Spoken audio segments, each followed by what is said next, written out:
মই আজি দ্বাদশ মানৰ অসমীয়া ব্যাকৰণৰ প্ৰত্যয়টো পঢ়াবলৈ ওলাইছোঁ।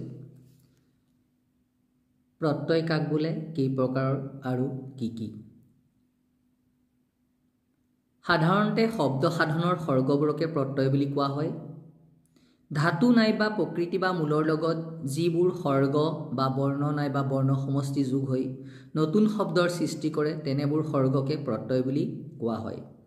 আমি আগতে পঢ়োতে পাইছিলোঁ যে প্ৰত্যয় 4 প্ৰকাৰৰ, কিন্তু অসমীয়াত প্ৰত্যয় প্ৰধানকৈ 2 প্ৰকাৰৰ, পূৰ্ব প্ৰত্যয় আৰু পৰ প্ৰত্যয়। পূৰ্ব প্ৰত্যয় উপসৰ্গবোৰকে পূৰ্ব প্ৰত্যয় বুলি কোৱা হয়। সংস্কৃত ভাষাৰ পৰা অহা 20টা উপসৰ্গ হ'ল প্ৰ, পৰা, অপ, সম, নি, অব, অনু, নিৰ, দুৰবি, অধিশু, উৎ, পৰি, প্ৰতি, অভি, অতি, অপি, উপ, আ। ইয়াৰে অপি উপসৰ্গ লগাই শব্দ গঠন নহয়। ইয়াৰ উপৰিও অসমীয়া ভাষাত আন কেইটামান উপসৰ্গ আছে, সেইকেইটা হ'ল বে, আও, অ, অনা আৰু উ। পৰপ্ৰত্যয় অসমীয়া ভাষাত পৰপ্ৰত্যয় 2 প্ৰকাৰৰ।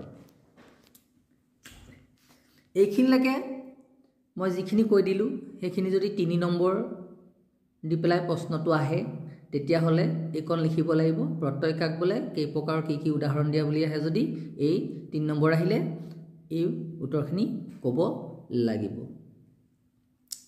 মই এইখিনি যিটো প্ৰত্যয় কাক বোলে কেই প্ৰকাৰ দিলোঁ তোমালোকে ভালদৰে শুনিবা, আৰু যদি ইয়াত কিবা মোৰ কোৱা ভুল হৈছে বিজ্ঞজনে আঙুলিয়াই দিব বুলি ভাবিলোঁ, আৰু ছাত্ৰ ছাত্ৰীৰ যদি কিবা সুধিবলৈ আছে মোক কমেণ্ট যোগে জনাব, আৰু ভাল পালেও কমেণ্ট যোগে জনাব বুলি আশা থাকিল।